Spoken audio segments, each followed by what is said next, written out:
Good morning or good afternoon or good evening, depending on where you are listening to this. Quite a number of the points that I might have made have already been made, so I will try and be as brief as possible in order to allow the maximum amount of time for discussion and for questions. But I think just to emphasize where I'm coming from, I think if we look at the area of engaging with patients, with patient organizations, in order to build the opportunity for data to be collected and shared, we have a huge opportunity there, but it's not a blind trust that will be invested in the process by patient organizations.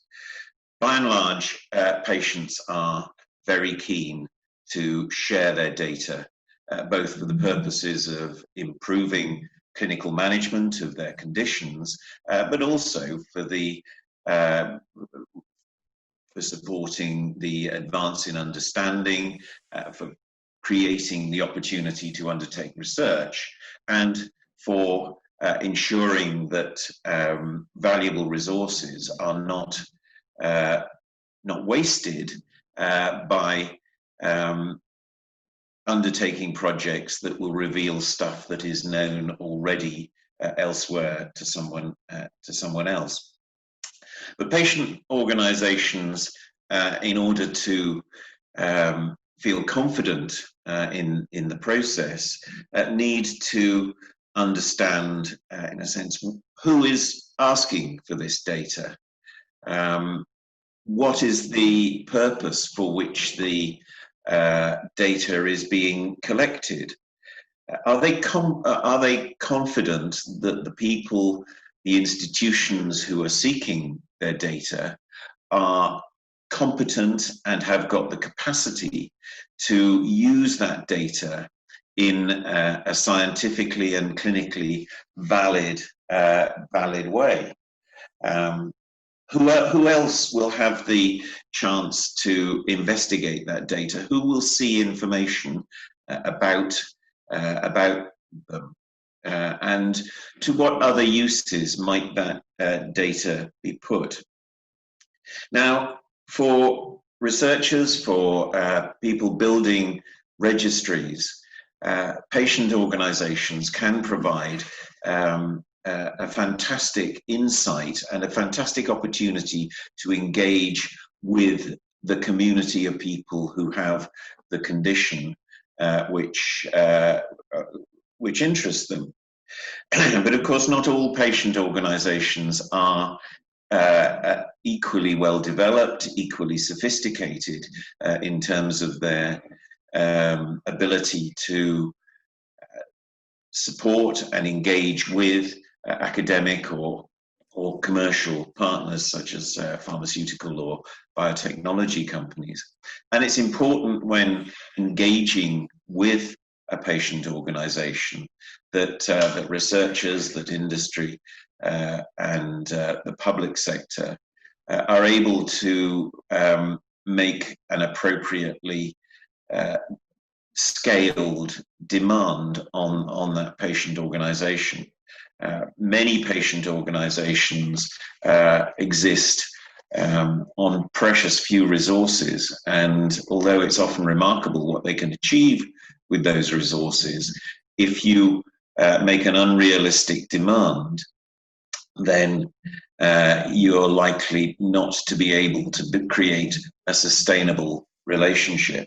And I think it's hugely important to realize that patient organizations that many of them have had their fingers burnt by requests for them to share information about their members, about the people who they know of with the condition, by organizations which have basically done a scoop and run approach and not invested in that long-term, the sustainability of the relationship, and with a clear message about not only what information they would like to see, what data they would like to see collected and used, but also how the results, the outcomes of that will be fed back into the patient community in order to advance insight, understanding, opportunities for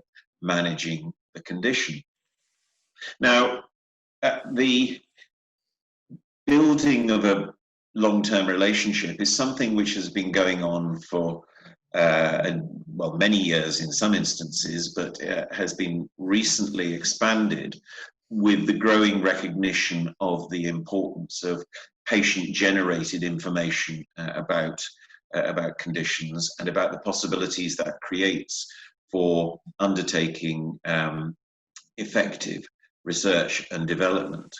You know, if you think about it, a patient may spend whatever 5% of their time in consultation with their doctors, but 95% of their life is carried on outside the clinical context. And much of the information that is generated in that 95% of the time has previously been inaccessible to clinicians and researchers because they haven't been able to engage with the patient community and allow for that input from the end users, the people who are affected. Now, that acknowledgement of the importance of patient-led information has been growing and developing, but unfortunately, a number of problems have arisen as a result of the pandemic, which may potentially put that trust-based relationship, that partnership between the academics, the clinicians, between industry and with the patient organisation, and ultimately with the patients under some threat. Obviously, for patients living with rare diseases, the onset of the pandemic has created a huge amount of uncertainty.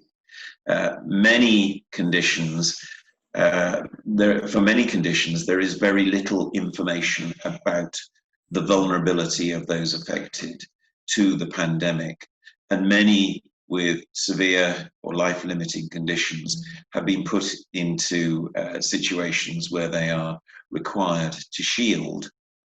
However, the process by which people who have been notified of their vulnerability has been less than perfect, shall we say, in many cases, leaving individual clinicians uncertain as to how to advise their patients whether or not they need to shield, whether or not they need to take extra special measures to avoid the risks of contracting the pandemic. And coming out of shielding, again, the advice, the information, the support that's been available to families has also been variable in terms of its quality and in terms of its accuracy. And unfortunately, that has put a strain on or a potential strain on the relationship between clinicians and their patients. Even without the damage to service provision that Mark Lawler talked about for those with pre-existing conditions, as a result of the diversion of resources into fighting the pandemic and the disruption to other forms of clinical care and to research. So the trusting relationship is in some respects under threat. You compound that with the noted failures in track and trace and contacting systems that have been reported, not just in the UK, but in many jurisdictions around the world, whereby patients have been left in the dark. Should they isolate? Should they not? Should they? Can they go out? Can they go on with their lives? There have been numerous reports of patients not being contacted for days. There have been reports of data being lost or failed to upload, all of which shakes the confidence of the patient community in the ability of governments, of healthcare systems, actually to provide them with timely support and with accurate information about their risk situation and the actions they should take about it to mitigate those risks. So if patients don't have confidence that any data that they are going to be, as it were, uploading into the system will be properly manipulated and used in an effective and efficient and a timely manner, then that rocks their willingness, their confidence in the ability of the government, of the healthcare system, to manage the data properly and preserve their confidentiality, to not allow data to be misused. And then when you get stories such as the one in the UK press yesterday, that the police might be allowed access to data generated by the track and trace apps that are being developed, and particularly for certain sections of the community, which may not have a very positive relationship with the forces of law and order, because of issues like institutional racism, because of issues like the disproportionate use of DNA sampling for criminal and forensic purposes, then the potential willingness of patients, of families, to see their data uploaded and shared, whether for COVID management purposes or whether for other purposes which they might have endorsed in the past but maybe more suspicious about in the future, is well, it must remain open to question. So how do we get around this? I think we need to be totally transparent about what data we collect, what we're going to use it for, who's going to have access to it, and for what purposes will they have access to it. There needs to be honesty about the limitations that what we can do with the data. The